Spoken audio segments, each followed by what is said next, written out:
ঘুম থেকে উঠেই কি এরকম অবস্থা ভালো লাগে বলো? মানে সব জামা কাপড় এদিক সেদিক পড়ে আছে। হাজবেন্ড গাড়িতে চলে গেছে সেহরি খেয়ে, আর এভাবে রেখে গেছে বাবুর জামা কাপড় প্লাস আমার।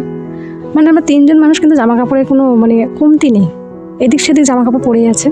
তো hello everyone, good morning, welcome back to my YouTube channel Sajida lifestyle ব্লগে তোমাদের অনেক অনেক ওয়েলকাম জানাই। আশা করি তোমরা যে যেখানে আছো খুবই ভালো আছো, এবং আমরাও কিন্তু খুব ভালো আছি। তো আজকে একটা আবারও নতুন ব্লগ নিয়ে তোমাদের কাছে চলে এলাম। আশা রাখছি যে তোমাদের ব্লগটা ভালো লাগবে, আর যদি ভালো লাগে তাহলে অবশ্যই একটা লাইক করে দেবে, এবং যারা নতুন আসছো চ্যানেলটাতে তারা অবশ্যই একটা সাবস্ক্রাইব করে দেবে চ্যানেলটাতে, এবং ভালো ভালো কমেন্ট করবে, লাইক করবে, কেমন? তো চলো শুরু করা যাক। দেখতেই পাচ্ছ আজকে এই যে বিছানা পাটি উঠাচ্ছি, এখন তাড়াতাড়ি উঠছি এখন দুদিন ধরে আবার। তো উঠেই বাইরে একটু কাজকর্ম করে নিয়েছি, এখন চলে আসলাম ঘরের এই যে বিছানাপত্র তুলে নেব, তারপর বাইরের তো আরও অনেক রকমের কাজ আছে। তো সঙ্গে থাকো, আশা রাখছি তোমাদের ভালো লাগবে ব্লগটা, কেমন? তো আজকে আমি তোমাদের এটা বলবো না যে আমি আজকে বাসন মাজলাম কি এটা করলাম কি সেটা করলাম। আজকে একটু আমার কথা বলি, আমার এক্সপিরিয়েন্স, যেটা আমি ভাবনা চিন্তা করি। যে একটা কথা বলো তো বন্ধুরা, তোমাদের আমি নিজের একটা বন্ধু বলে মনে করি, এবং তোমরা আমার একটা ফ্যামিলি হয়ে গেছো।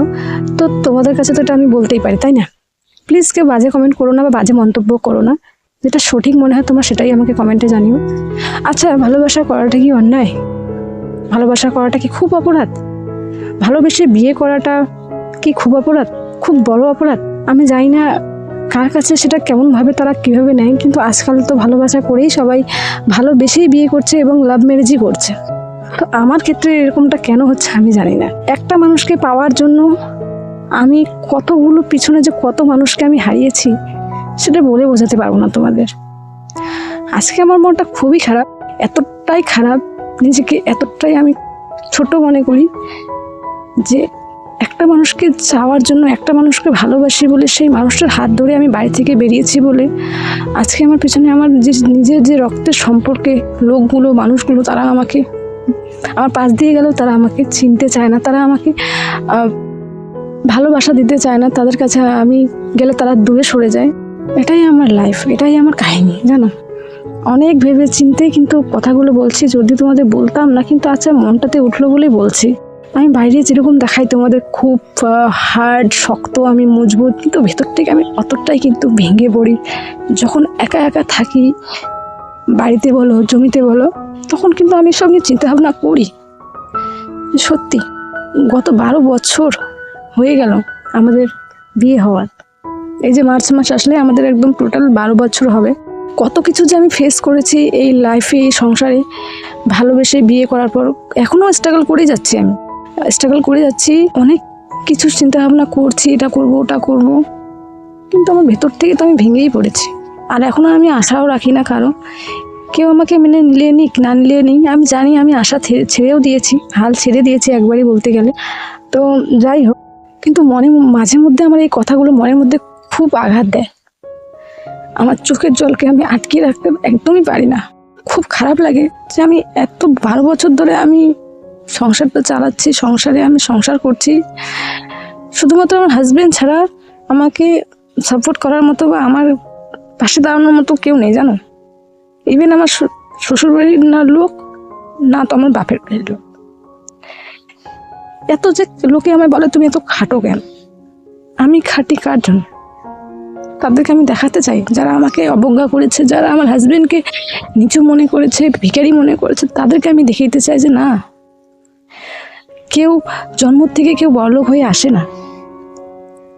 আর অবশ্যই একদিন ইনশাআল্লাহ, আল্লাহর যদি রহমত থাকে, আল্লাহর যদি দোয়া আশীর্বাদ থাকে, তো একদিন হাজবেন্ড আমার অনেক বড় হবে, মানুষ হবে, এবং সৎ পথে চলে অনেক টাকা ইনকাম করবে এবং দেখিয়েও দেবে। তো এটাই হচ্ছে কথা। আগে আমি খুব ভাবতাম হয়তো একদিন আমার সময় আসবে, কিন্তু এখন দেখছি আল্লাহ হয়তো চায় না, আল্লাহ জিও চায় না যে কোনোদিন ওদের সাথে আমার মেল হোক, বা কোনোদিন ওদের সাথে ওদের ভালোবাসা পাবো কি পাবো না আমি জানি না। হ্যাঁ, হাজবেন্ড তো আমাকে অনেক ভালোবাসে, অনেকটা ভালোবাসে, অনেক সাপোর্টিভ ও আমার। কেউ কিছু আমাকে বললে ওর গায়ে লাগে, ওর খুব ব্যথা হয়। এই যে কয়েকদিন আগে একটা বিয়ের বাড়িতে গেছিলাম, তোমাদের বলেছিলাম, খালাতো বোনের বিয়েতে গেছিলাম না, তো ওখানে তো আমি গিয়েছি, বাবু গেছিল, হাজবেন্ড যায়নি। ওই যে আমাকে কেউ কিছু বললেই কিন্তু হাজবেন্ড খুব রাগ করে, যেতে চায় না। তো কিন্তু ও আমাকে দেখো কতটা ভালোবাসে। তা সত্ত্বেও সব দিক দিয়ে আমি সমান চাইলে কিন্তু যে পাবো তা না। একদিকে আমি পেয়েছি, তো আরেকদিকে আমি অনেক কিছু হারিয়েছি, অনেক কিছু। টানা 12 বছর কতটা কষ্টে যে আমি এটা কাটিয়েছি সেটা বলে বোঝাতে পারবো না তোমাদের। হ্যাঁ, আমি হাজবেন্ডকে এটা দেখাই যে আমি এখনো কিছু মনে করি না, তো না, আমি অনেক কিছু মনে করি। এই যে আমাকে বাড়িতে আমরা দুটো বউ আছি, আমি আমার যা, কিন্তু মুখের সামনে আমার শাশুড়ি আমার বলার কোনো মুখে কিছু বলেই না, কিন্তু আর একজনকার কথা আরেকজনকে শুনিয়ে খুব ভালোভাবে বলতে পারে, ইঙ্গিত করে। এটা ওনা খুব ভালো জানে, কিন্তু বলা তো যাবে না যে তুমি আমাকে বলছো। বললেই তো বলবে তোমাকে নামটা ধরে বলেছি, না বলবেন না। কিন্তু অন্য কাউকে আমাকে শুনিয়ে অন্য কাউকে ইঙ্গিত করে কথাটা ঠিক আমাকেই বলছে, ঘুরিয়ে ফিরিয়ে কথাটা কিন্তু আমাকেই বলা হয়। কেন আমাকে এত কথা শুনতে হয়? আমি কি শুধু কথা শোনারই লোক? এটা নিয়ে যদি আমি প্রতিবাদ করতে চাই তাহলে আমি হয়ে যাই খারাপ, ঝগড়া করি, আমার মুখ খুব বড়, এবং সেই কথাগুলো আরেক জায়গায় পৌঁছে যায়, তারপর সেখানেও কথা শুনতে হয়। তো আমি মাঝ নৌকাতে পাড়া দিয়েছি, না এদিক যেতে পারি না ওদিক যেতে পারি। তো লাইফ ইজ আনপ্রেডিক্টেবল। আমার লাইফটা একদম পুরো গোল গোল তো ঘুরছে, কিন্তু এর কোনো আমি শেষ দেখছি না। আমি আল্লাহর কাছে দোয়া করি, আল্লাহ সবসময় বলি আল্লাহকে, প্লিজ আর কতদিন তুমি আমাকে, কতটা আমি আর সহ্য করবো? এখন তো আমাকে প্লিজ একটু রেহাই দাও, এখন তো একটু আমাকে শান্তি দাও। চাই না আমি কি ভুল করেছি, ভালোবেসে বিয়ে করাটা কি আমার একদম এত বড় অভিশাপ হয়ে গেল, যার প্রায়শ্চিত্ত আমি এখনো অবধি করছি, যাকে মেনে নেওয়াই যায় না। ভালোবেসে বিয়ে করলে যাকে একদম মেনে নেওয়া যায় না। আমাদের সমাজে এরকম অনেক এখনো লোক আছে যারা ছেলে মেয়ের বিয়ে যদি ভালোবেসে বিয়ে করে তাদেরকে এখনো মেনে নেয় না। তো আমার কপালটাও খুব খারাপ, হাজবেন্ডের কপালটাও খুব খারাপ। হাজবেন্ডকে যে কেউ ওকে জামাই বলে ডাকবে তার সৌভাগ্যটা নেই, আর আমাকে যে বৌমা বলে ডাকবে এটা সৌভাগ্য আমার নেই।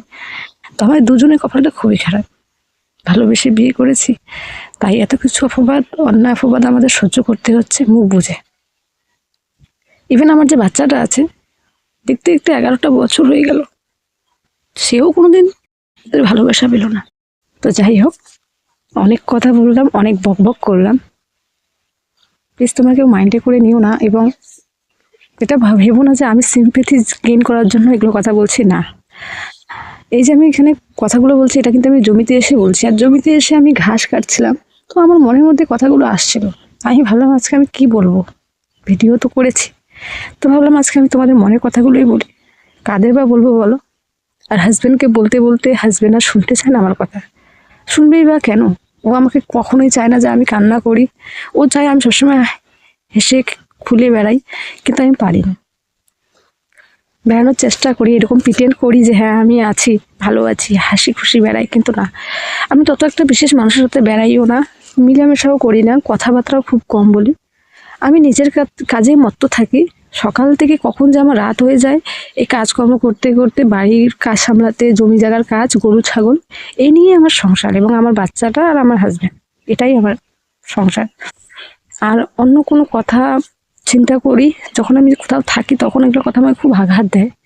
বাট আঘাত পেলে কি হবে? আঘাত হয়তো এরকম কাজই করেছি যার জন্য এত আমি আঘাত পাই। আর এখন বিশেষ করে আমার চোখের জলটা না, চোখে তো জল আছে কিন্তু সেটা আমি দেখাই না, ভেতরে ভেতরে আমি সেটাকে এমন করে রেখেছি যে চোখের জল আমার ভেতরে আসতে না আসতেই ভেতরেই শুকিয়ে যায়। তো আল্লাহ যে যতদিন আমার এই দুনিয়াতে হায়াত লিখেছে ততদিন আমি আমার হাজবেন্ড এবং আমার ছেলেটাকে নিয়েই কিন্তু বাঁচতে চাই। ওরা দুজনই হচ্ছে আমার সংসার, ওরাই হচ্ছে আমার পৃথিবী। ওদের ছাড়া আমার কেউ নেই, কেউ নেই। থাকতে পারে অনেক আছে কিন্তু কেউ নেই, তারা আমার কাছে তুচ্ছ মনে হয় এখন।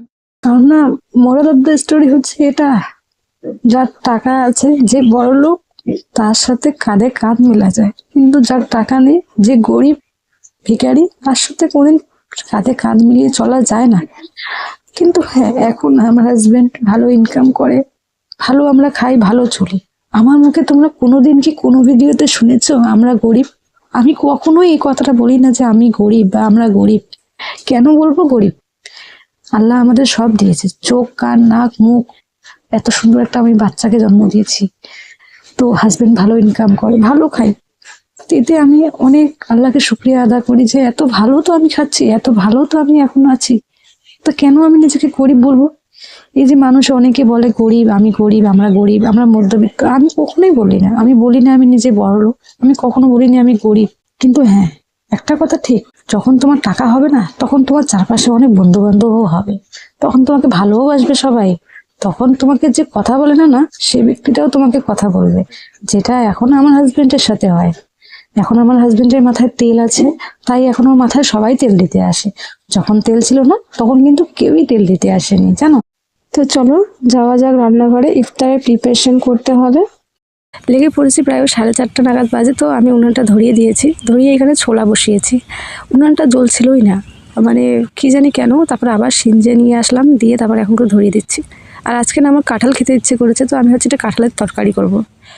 কালকের কিছু মাংস আছে অল্প একটু, তো সেটা দিয়ে এটা আমি রান্না করব, ফ্রিজের মধ্যে রেখেছিলাম, তো ওটা দিয়ে এটা রান্না করব। তো এখানে দেখতে পাচ্ছ মাংসগুলো আমি কষাচ্ছি, অল্প একটু মাংস আছে, তো মাংসটা দিয়ে কিন্তু আমি সেটা রান্না করব। তো ওদিকে কাঁঠালটা কেটেছি, সেটাকে কিন্তু কেটে সেটাকে আমি গ্যাসের মধ্যে একটু সিদ্ধ করে নিলাম। আর অল্প একটু ছোলাও কিন্তু আমি আলাদা করে রেখেছি, এটাতে আমি কাঁচা মরিচ আর কাঁচা পেঁয়াজ কুচি, একটু লবণ দিয়ে এটা মেখে ইফতারের জন্য রেডি করছি। আমার খুব ভালো লাগে এটা খেতে।